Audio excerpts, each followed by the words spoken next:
So now that we're talking a lot about the wave properties of electrons, and we've just finished talking about Schrodinger's model to calculate the energy of electrons and describe electrons as waves and wave functions, the final step that we're learning about is the Heisenberg uncertainty principle, which is another extension of treating electrons as waves and giving electrons wave properties. So when we think of Heisenberg, a lot of us think about Breaking Bad, and if you actually do a search for Heisenberg, you'll see more pictures of this guy, Mr. White, than any of the actual Heisenberg now. But the Heisenberg uncertainty principle is definitely one of the crowning ideas of quantum mechanics when we're studying this. It can be a very confusing topic for people to understand, but essentially what it states is that it's not possible to know two things about electrons at the same time. It's not possible to know both the exact position and the exact momentum of a particle with high precision. Okay, and we're going to be able to understand exactly what this means and this particular mathematical relationship and how it's used as we move along through this little video. So how can we rationalize this expression that not this Heisenberg, but the actual Heisenberg created? Well, delta x means my uncertainty in position, and delta p means my uncertainty in momentum. The product of these two is greater than or equal to Planck's constant divided by 4 pi. Now, these two variables beside each other are actually inversely proportional. So if I have a very small uncertainty of delta x position, conversely, I will have a high uncertainty of momentum. On the other hand, if I have a very small uncertainty momentum, I know where that particle is moving. Okay, I will have a very high uncertainty in the position of where that electron is. So how can we rationalize this? Where did this come from? Well, if an electron is traveling like a wave, all right, and I'm trying to track its position, imagine these two barriers being my fingers. If I want to track its position, I have to bring my fingers close down to be able to trap an electron and see where an electron is in time. Well, as my fingers get smaller and smaller and start to approach the wavelength of that electron, what's going to happen is that electron, as it passes through my fingers, is going to diffract. Okay, this aperture being the size of an electron wave would cause maximum diffraction. All right, so as I get my fingers down and I'm at the size of wavelength, I'll be able to really narrow down the position of the electron. My uncertainty of that electron would be very small as I'm pinpointing that electron between my fingers.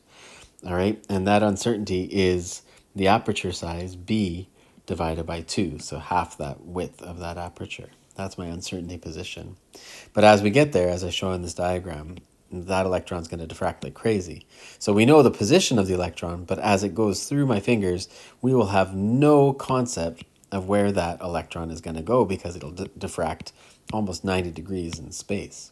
Okay, so by having a very good idea of where the electron is, I can cause it to diffract and have no idea about where it's going or the momentum of where that electron is going.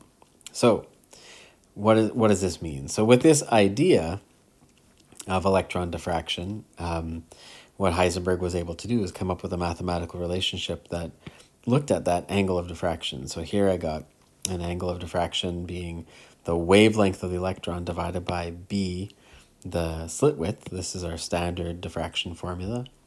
And if I look at this construct, well, that distance here is going to be my uncertainty in momentum, okay, or half that it goes up and down, so but that would be my uncertainty momentum over here.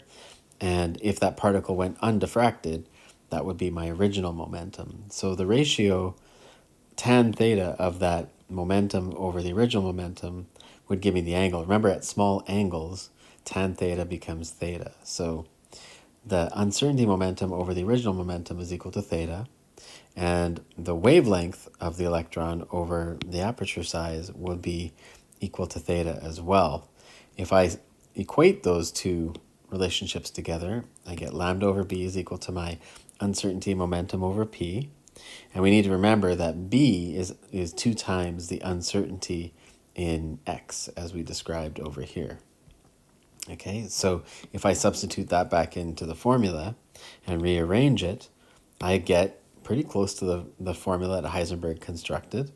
And we need to remember that wavelength, is, according to de Broglie, is h over p. So if I substitute that into that equation, I'll cancel out my momentum on this side, and I'll be left with this equation, which is really close to what we're after. And we need to remember that we're talking about 2 pi r, the radius of an orbit that needs to have full wavelengths in it. So if I multiply this by a factor of 2 pi, now I get a relationship that is closer to what Heisenberg created. So what's cool about this relationship? Well, I can use this relationship to actually calculate the energy of an electron directly from Heisenberg's uncertainty principle. And you can see all this in SOHCAHTOS. So if I take my uncertainty and I plug it in for momentum in that kinetic energy formula, okay, and I work myself through as I'm showing here, you can stop and pause and see the algebra, I will end up getting that formula that we've seen before, that particle in the box formula, that basically if n is equal to 1 would give me the energy of an electron, and I can map that out and get the same results that Bohr got. So that's unique. We have multiple models of treating electrons as waves, and these models can all be used to calculate the energy of electrons and give us the same results that Bohr got without interpreting it as particles.